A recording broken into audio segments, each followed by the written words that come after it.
Hi guys, I'm Brett from Hearns Hobbies, and today we are taking a close look at this Team Losi XR. Kindly donated for the scientific purposes of trying to remember how I used to work and race on my old race cars. This is his personal car and I'm in charge of servicing and repairing it. So let's see how we go. Okay, so on this installment of the Losi XX service and repairs, I'm going to take a look at the transmission.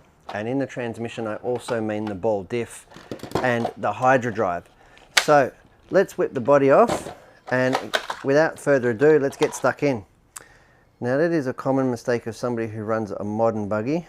I forgot about the antenna. There we go. That was a common thing. This is something that we don't have to put up with in the modern stuff, not having an antenna tube.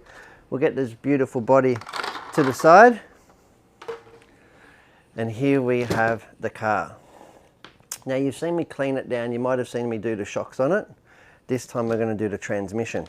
I'm not going to unsolder the motor, however it does have to come out. And I might have to break into my 9 steps toolkit here because it looks like it's got an Aramax pinion on it, which is probably the only metric screw.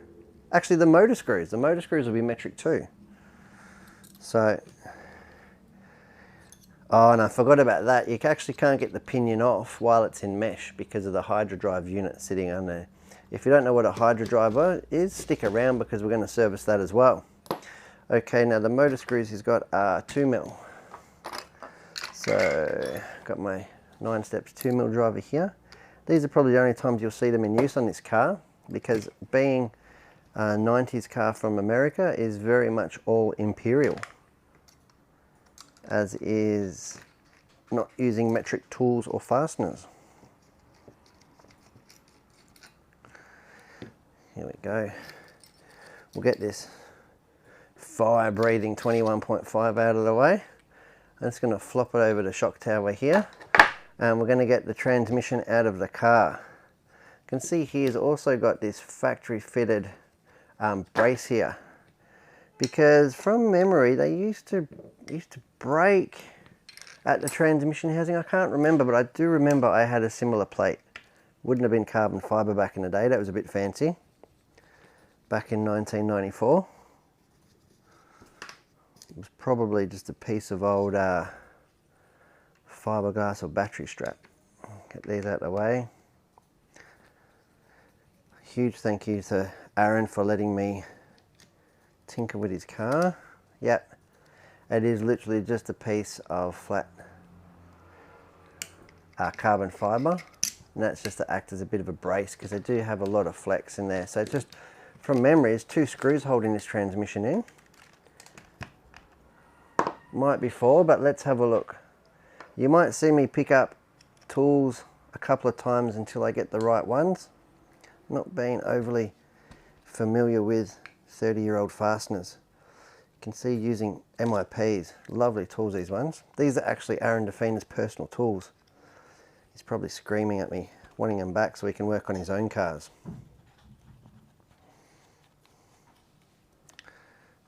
Now, from memory, this transmission should just pop on out. Like so. Oh, look at that.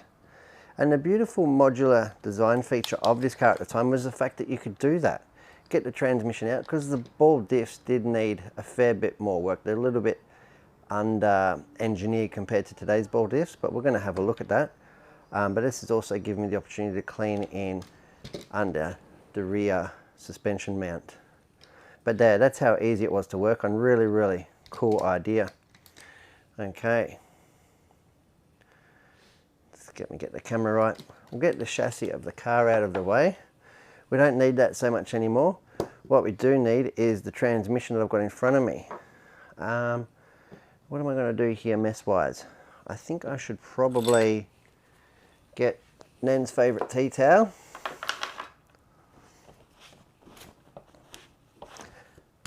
And because I'm doing a ball diff, I'll make sure that there's no dirt and grease around. Got my Aramax cleaning brush. And you can see here on the side of the transmission casing, which is,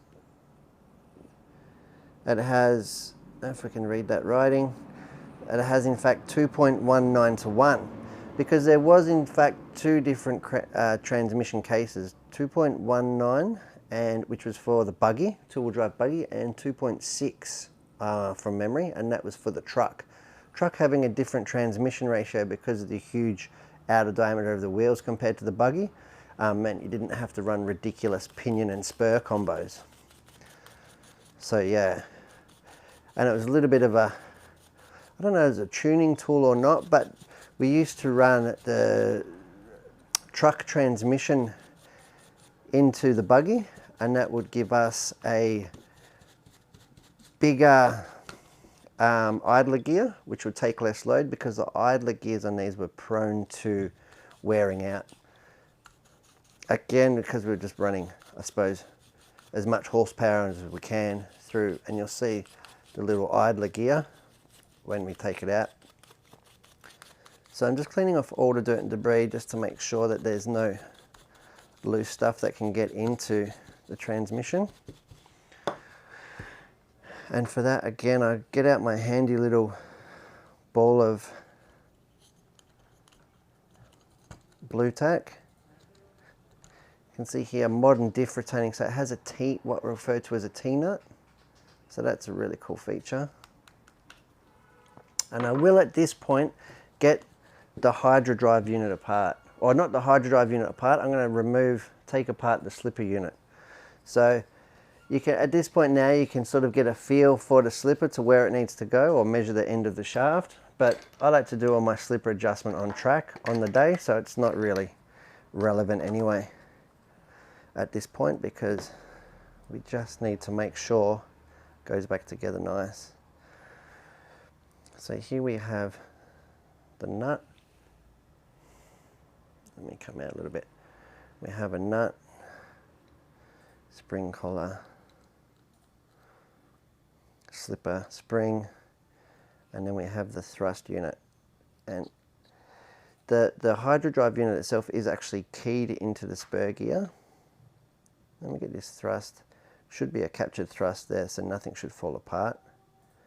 Aaron keeping it nice and clean, running a gear cover on it usually, which is good because that used to be something that could affect them. Get this off here. And the hydro drive unit was really unique to Losi, and it was actually a really good technology back in the day. So that is it there. I'm going to slip that off the lay shaft like so, and we can see here it's actually got a little bit of a leak, so I don't think you'll be able to find a seal kit for this in this day and age. But you can see here, this is a good case in point of why we actually service them. Let me zoom in a bit if I can.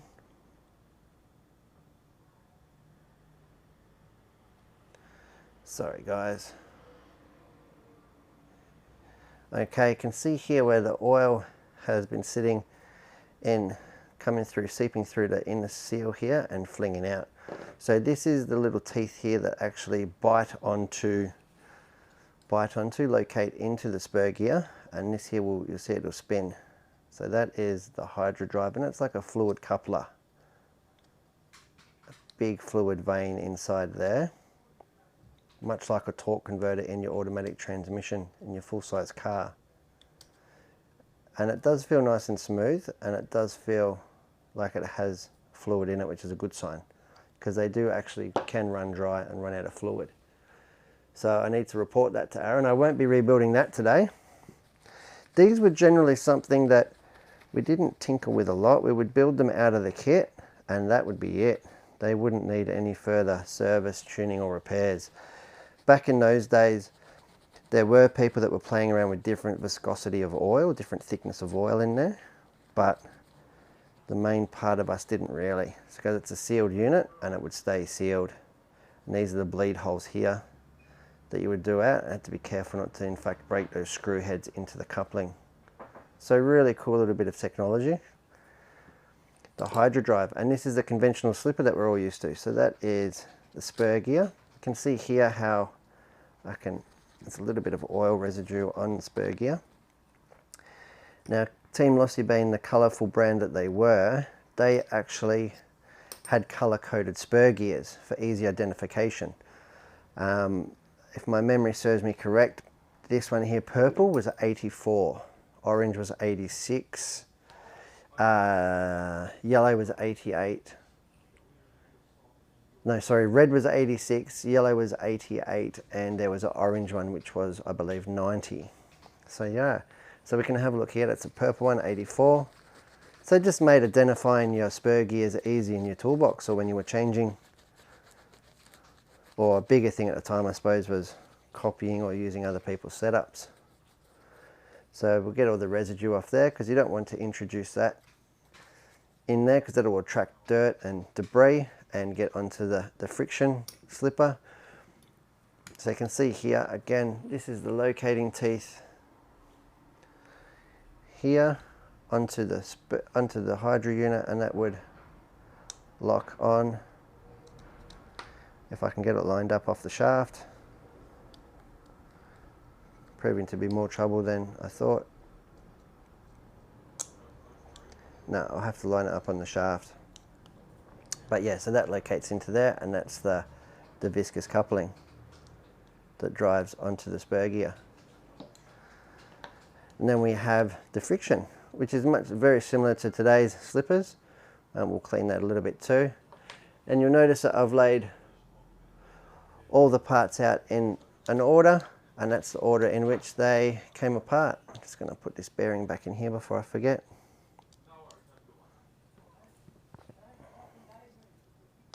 Oops, that's not the right tool for the job. There we go. Bearing will sit in there. That will help locate it after. We'll get off the clutch plate.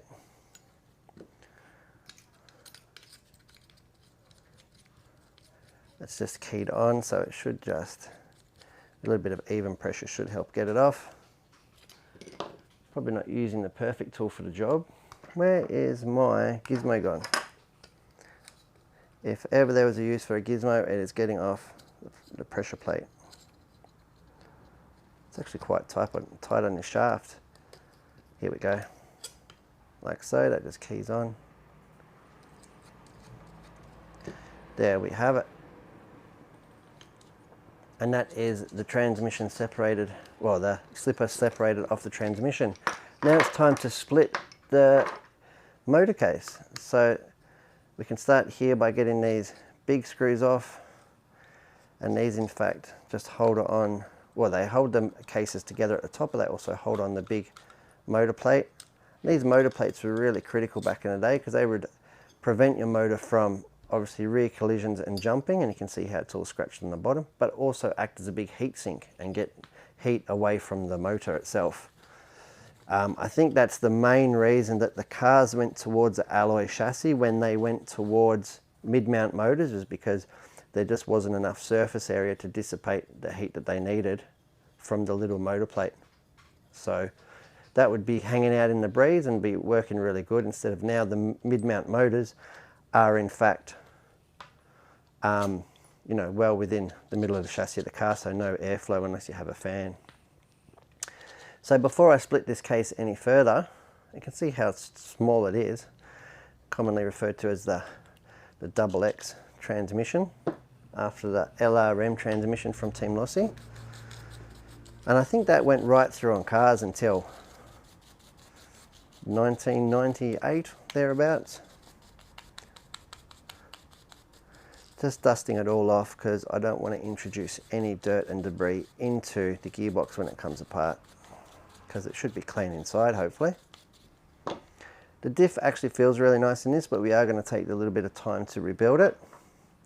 And then we've got one little screw down here, which is in fact holding the motor case together. If I can get the right tool for it. What tool have we got here? This in fact looks like I don't have the tool for it. I've been stitched up. None of my tools are fitting. And that's because it's a 2mm. So I'd say at some point the original fastener was lost and a 2mm has been put in there.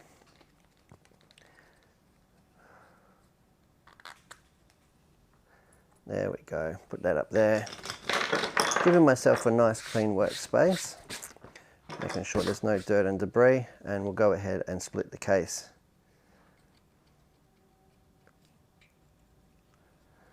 Just do it very carefully.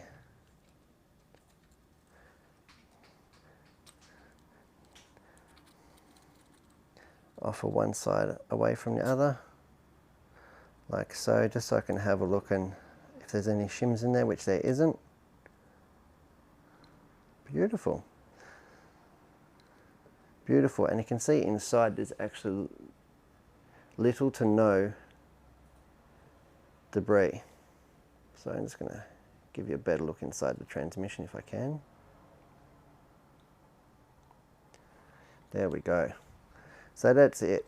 So we have the lay shaft here, which the slipper is attached to. And this, to me from memory, looks like an optional alloy one. The original one did have a steel gear that was held on by a pin retainer and a clip from memory. This one here is a solid one-piece aluminium unit, and I think that was with the hex screw in the end for the slipper nut. This was an optional upgrade. But you can see here the anodizing is in really good condition. It hasn't even come off. The tooth profile is really, really nice. So that's going to be very kind on the idler gear, which is this middle gear here. And this was somewhat of the sacrificial part of the transmission, and it still is today in the standard 3-gear transmission. This is the part here that cops the most wear. And I can see here by the profile that yes, it is worn. I can see that little milky part at the top there. It does have little signs of wear, but it's definitely not, doesn't look like a wave, like it's not curved over and it hasn't really sharpened up. When they're worn, they go really, really sharp and profiled like a knife's edge. So with the 21.5, that should be good for a few meetings at least, probably another 30 years. And the diff, it's good to pay attention now which way the diff goes in, just to make sure that I am, because it does only adjust from one side, make sure that I put it back in for Aaron so it adjusts the same side. Otherwise left and right is the same. So yeah, that can come out like so. We can zoom out a little bit now, and then the idler gear shaft can sit to the side like that. So that is really nice. It's at this point here where I will clean the, I'm going to put that over there. It's over this side now. I can clean up the diff out drives and stuff more. And it looks to me that it could be wrong, but it does in fact have aftermarket out drive in here, because I don't remember it being machined like that. But like I said, it could be a later model than the car that I had. These used to be solid, but who knows. Now I actually need a flathead screwdriver for this, which I have an oversight on. I need a flathead screwdriver to in fact get this diff apart, because most modern ones are in fact a 2mm retainer, but of course it's not a modern differential at all. So lay shaft here, and I can go ahead now and get my little blue tack and I'll clean the bearings, making sure there's no debris in the case. The reason I like to use blue tack is because it actually picks up as it goes, which is really, really nice.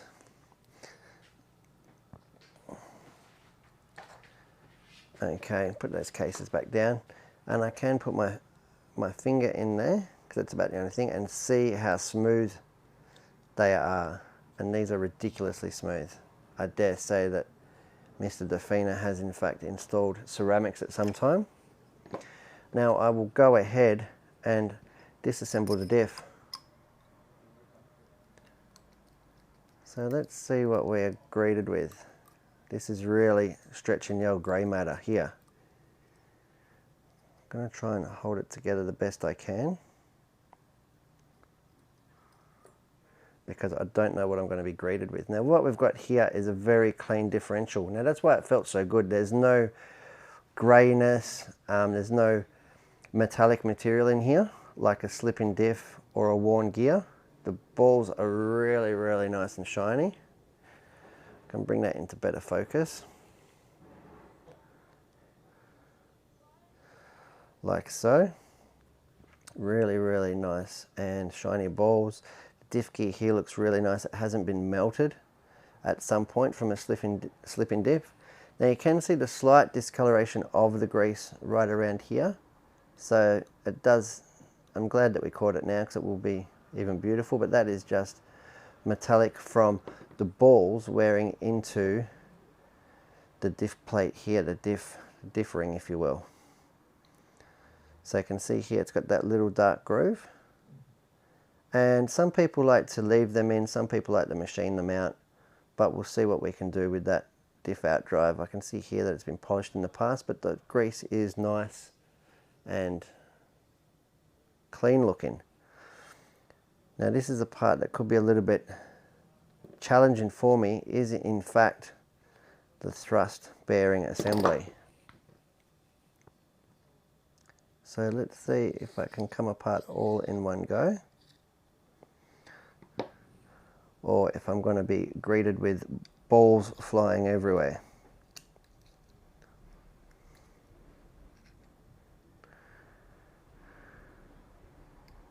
So here is the little gasket. I forgot about that gasket. That's not something that we use in this day and age. And there is the thrust assembly. And of course there's another bearing inside the outdrive to keep it all spinning really nice.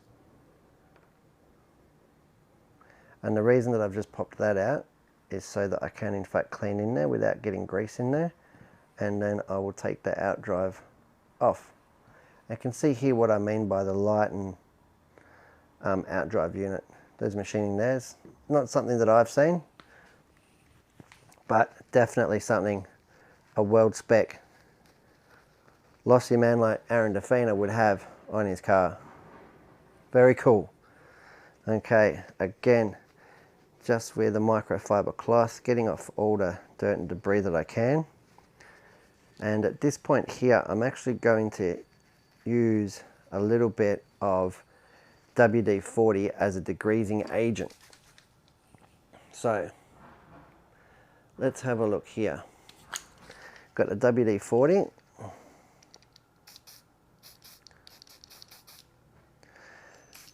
And I'm using that to flush away any of the old stuff predominantly.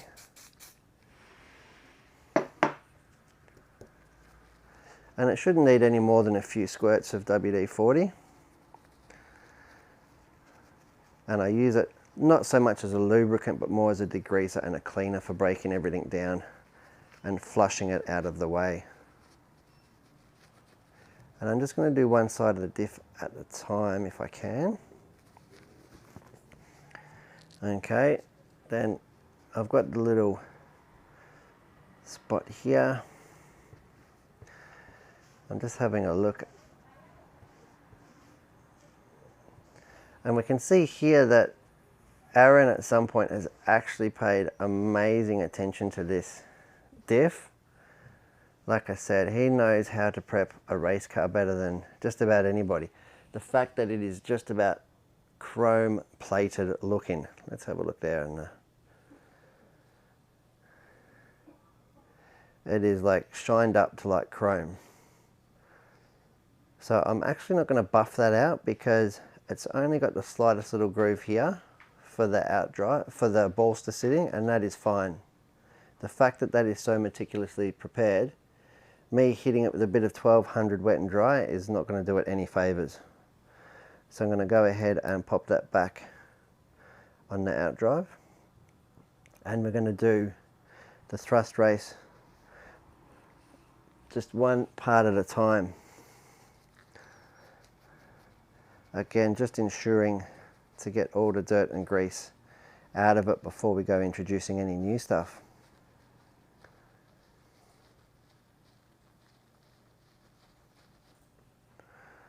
I can go ahead now and put the bearing in before I forget. Like so. beautifully fitting. I've got the rubber gasket here. It's actually like a foam gasket that Losi use. And that's to keep all dirt and debris out of the thrust bearing assembly, and here is the thrust bearing assembly. Doing it over a cloth here, and you can see here that it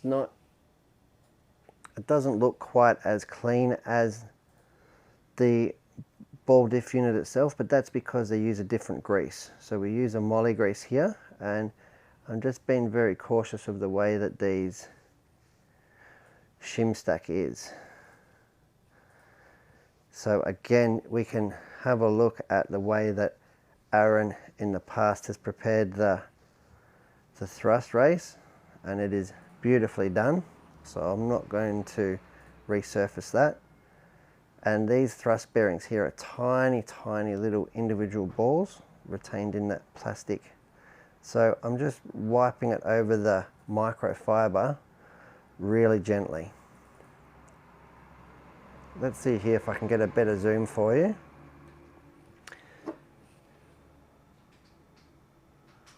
Like so. Just going to introduce a little bit of WD-40. Again, like I said, just acting as a degreaser.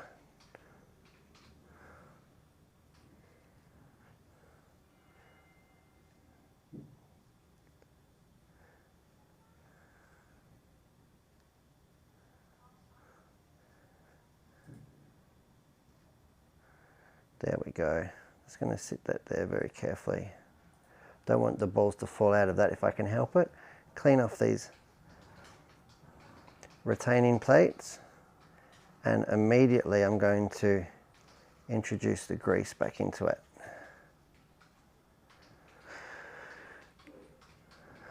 Okay, and for this we're going to use moly grease on the thrust assembly, and luckily I've got some here, Tamiya moly grease. If you don't have some of this in the toolkit, yeah, something that we've used from Tamiya's for the last 40 years, if not more. Put that on there. Now the reason I'm greasing it now, immediately after I've cleaned it, is to ensure that when I'm handling it, the grease actually holds it together like a glue.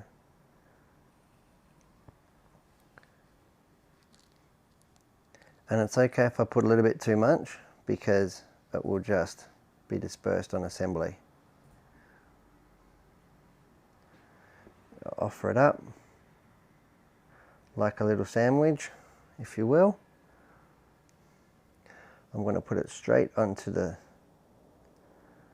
thrust screw retainer, like so. I'm going to seat the foam, and then I'm going to put my little bearing shim, like so. And that is the thrust assembly all done. Doesn't need to be any more done than that at this point. I'm going to sit that to the side to make sure that nothing gets lost. Now we can put the moly grease away. You can see I only needed a tiny bit of that, and we can get to work on the ball diff proper somewhat.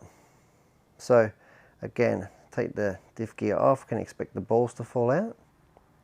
Take the ring off.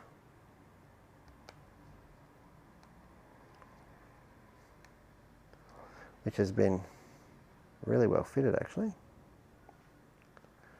And now we're going to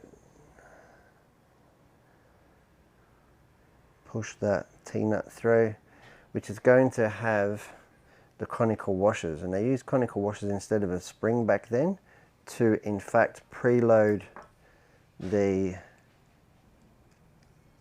diff itself, because the diff is under a sprung tension which you can adjust as it wears. And the reason I'm taking apart on the tool is so I can see which way that they are in fact orientated on assembly, because I have not built one of these for a while and I don't have the instructions in front of me.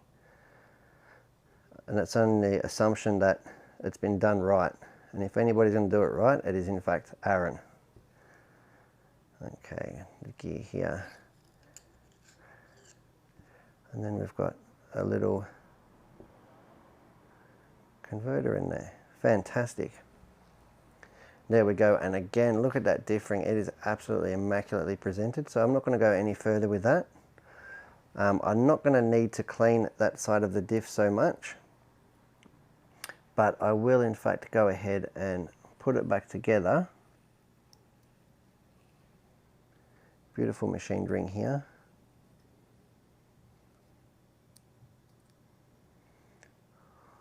Like so.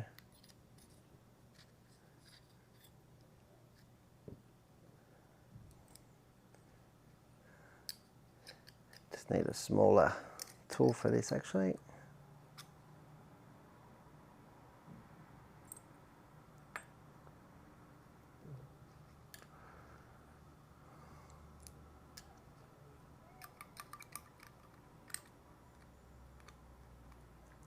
Just getting this located.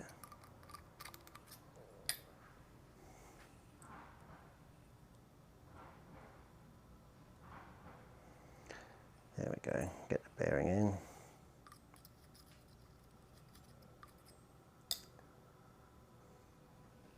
Like so.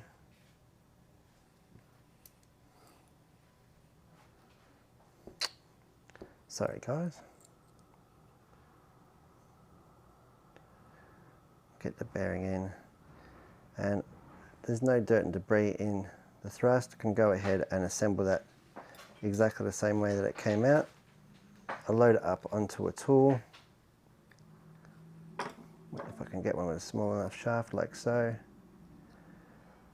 Often it washes up, and can go back in exactly the way it came out. Like I said, no dirt and debris in there, so no need to go doing anything further. Locating the T-nut. And pushing it back up. There we go. And that should hold it all together, the T-nut being in there. Lovely. We've got the diff ring there, which is really good. That's not going anywhere, so that can sit to the side, awaiting for the... I am, however, going to clean the diff balls. Now, I don't like to use anything hard on it. It's some of the hardest substance on earth, usually tungsten balls. But if they aren't, I'm just using the gizmo here, just popping them out one at a time.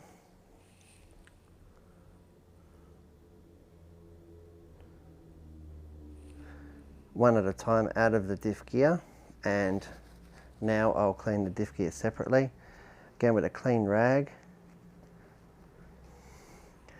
You will usually notice that a diff gear does have bigger openings on one side as the mold was, and it's good to keep it assembled that way because the balls will push in easier and you'll have less slop in your diff if you keep, otherwise you're elongating the holes every time you sort of, if you push it through the wrong way, if you know what I mean. They will push through, but a little bit of WD-40 just to flush out any debris, and again with a clean cloth. I know this rag looks dirty, but it's actually just stained. And then does, in fact, keep my rags in tip-top condition for me. Using microfiber, it's just a really good little cloth that I help. And I do, in fact, rewash them. I wouldn't use them for painting and wiping down a body, but the fact that I do go through rags and rags doing the RC stuff, it's not a bad little practice to get into. And I'm just rolling them around again on the clean part of the rag in the WD-40. Now it's at this point now where I will effectively stack the diff back together. So I've got my ball diff grease here, which is different to the moly grease. That's a silicon based grease. And this one in particular is the Yokomo high grade. And they developed this back in the 12th scale days. So this is one of the finest ball diff lubes you can have. Gives you really good results. So you can't just use any lubricant in your ball diff do have to use a clear kind of ball diff grease, I suppose you call it. Definitely fit for purpose. Okay, now I'm going to put in the diff in the right way to offer the balls. Just going to make sure the thrust isn't going to fall out the other side by holding it, sorry, the conical washers, by holding the T-nut in with the Allen key from the bottom while I press the bearing on.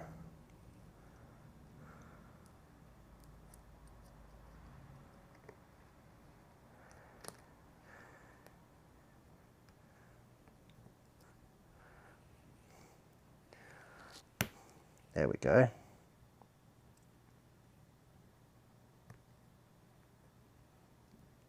Like so. Just gonna.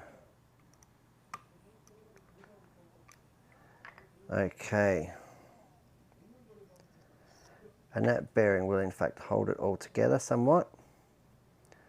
I'm going to go ahead now and apply the diff grease to the diff gear, just filling up the holes as it goes along. I'm usually not too shy with the diff grease because it will in fact just come out, the excess will come out.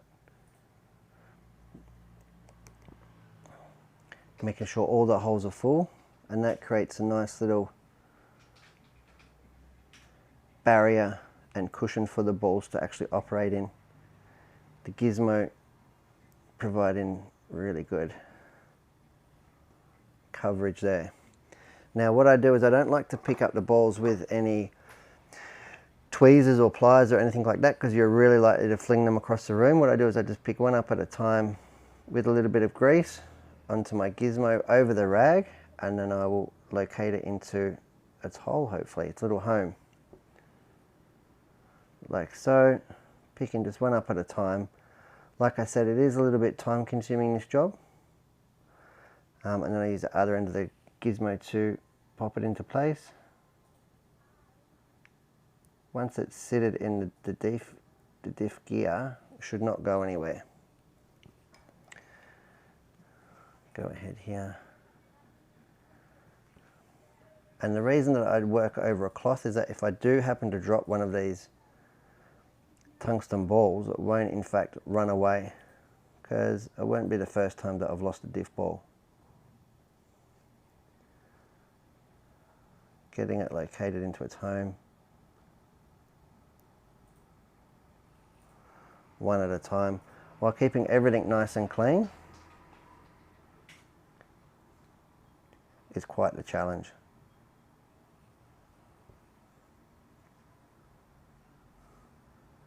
And it's been at least 30 years since I've done a diff of this nature.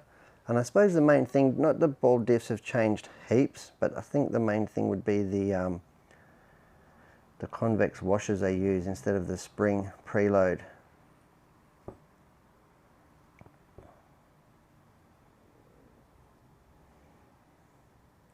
Getting the balls to sit in. Oops, just want to pick up one. I've managed to grab 3 there. Like I said, once it's located into its little home,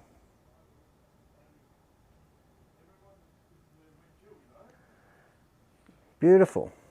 Now at this point here, I can in fact offer up and I'm going to put a little bit of grease here on the other diff ring, and that's just going to hold it to the out drive, so I can offer it up. And it does have a locating flat. I've heard of some people even gluing them in the past, but yeah, just a little bit of grease to hold it. And my Allen key from underneath to hold the T-nut should in fact let me get the diff together and located nicely.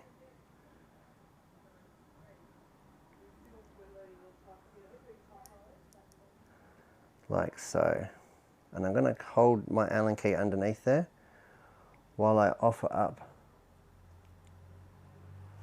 I'll get this bearing located.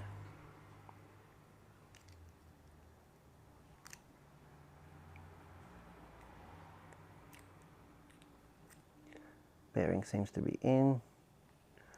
I'm going to go ahead now and offer up my assembled thrust race from the side. Like I said, the grease should really be holding it all together at this point. Just getting it lined up. My flathead screwdriver and start winding it in. You just want to do diffs very gently. You can tell it's gentle because I'm whispering into the camera. Just checking for action as I go. I can tell the preload by how much the diff gear is moving. I can tell it's still completely loose. Tighten it up slowly. I can feel the diff starting to work. There's like a resonance through the diff from the balls rotating on the diff out drives.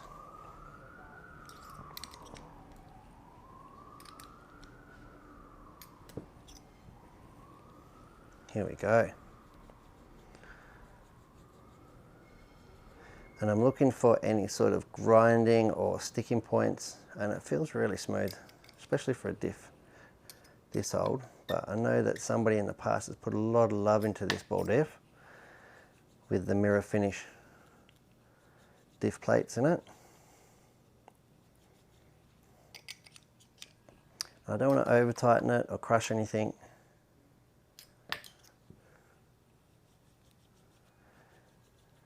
There we go. And it's going to feel a lot different to now than when it's in the car, and will require probably a little bit of running in. But that's far enough. I'm just going to back it off a little bit. And there we go. Beautiful. I usually have my diffs rather a little bit tighter than looser, because you can see here the preload across the diff.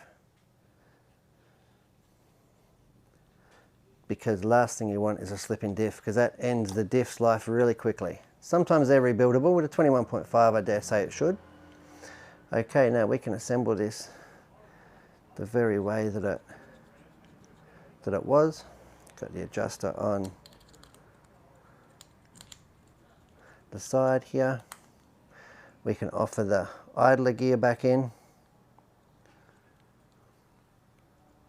and the shaft.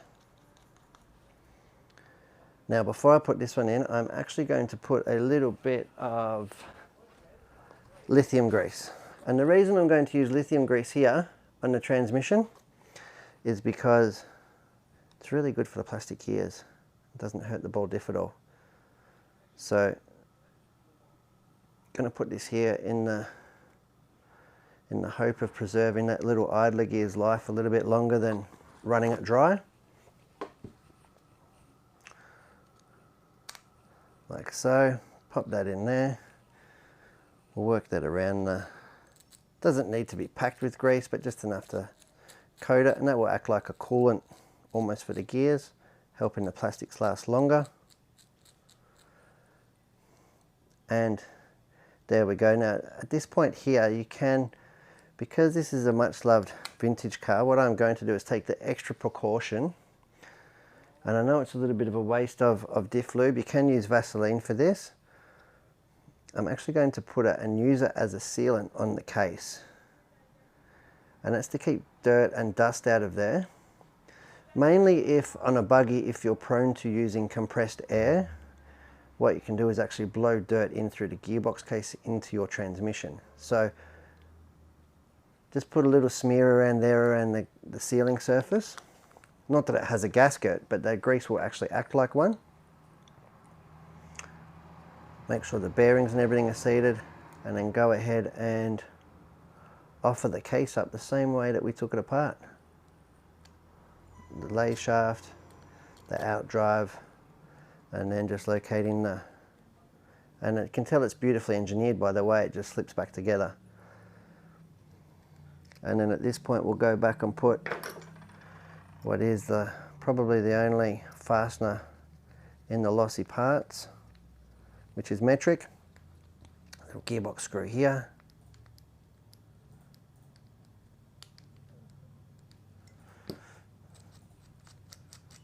There we are. You can see here that when we press up, it's actually going to squeeze out the top of the case here, but that's okay. I'm not going to wipe it over now. I'm going to wait till we offer up that motor case.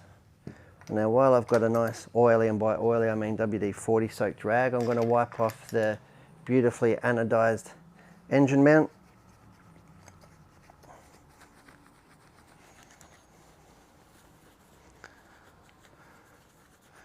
Making it gleam. There we go. And we've got, of course, it's not Aaron's car unless we've got factory anodized screws in it.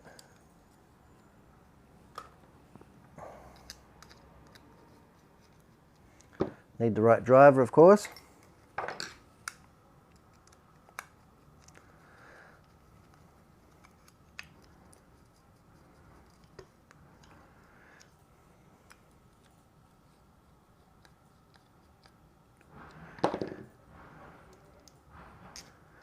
Getting these gearbox screws in and lined up. Not doing them up tight yet.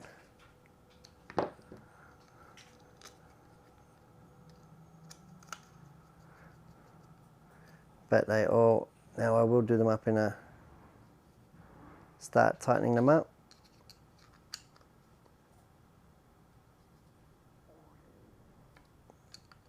The concentration's killing me. Here we go.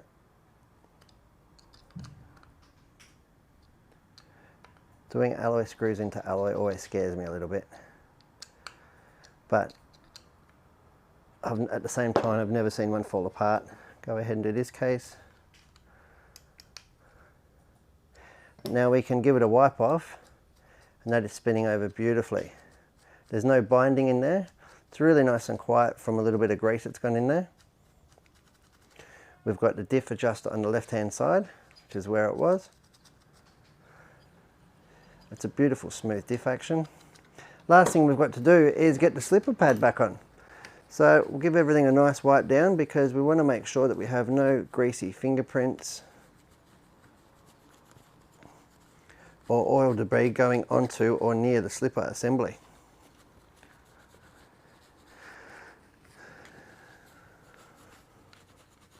Beautiful. There we go. So we're going to do away with that cloth now. And we've got a nice clean cloth here which has no oil or grease on it. And we are in fact going to get the slipper assembly done. So we want to make sure that there's no oil or grease on there. I'm going to get a little bit of 1200 9 steps cloth and just surface it. So what that's doing on the pressure plate is just providing a tiny little bit of what A, it's cleaning it, and B, a little bit of like biting material, if you will. So you can see here it does have a nice shiny line from where it's been slipping. So I just want to get that sort of shiny surface off and get it all one dull color if I can, but without removing any material. Nice little circular motion. Still got a little bit of a mark here. Just again a little bit more. And that's just over time where the slipper has been doing its job and just buffed up the pressure plate. Because it's on here where it does all the slipping.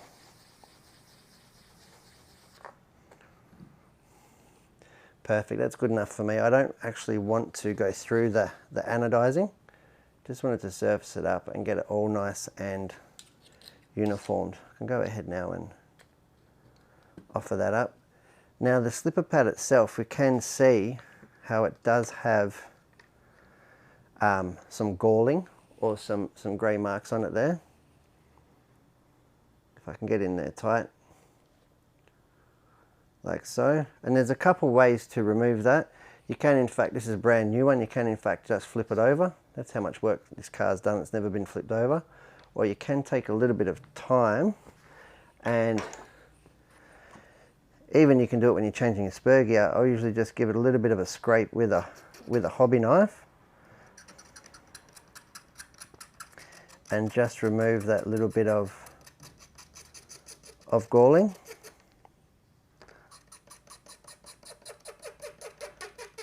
Like so.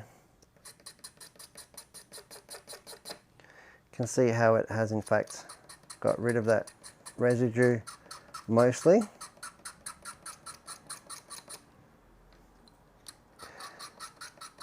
If you were more fussed about it, you can actually put some wet and dry 1200 down or your sanding stick and just give it a little bit of a reface, like so.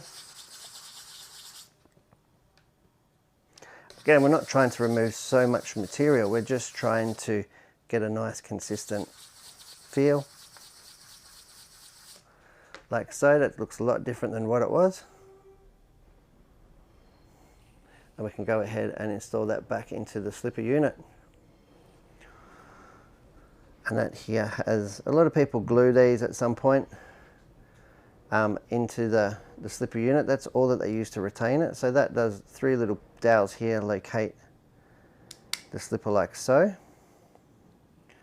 And then you can offer it up, trying to hold it together because you need the slipper to be located on those little mounting ears or those locators.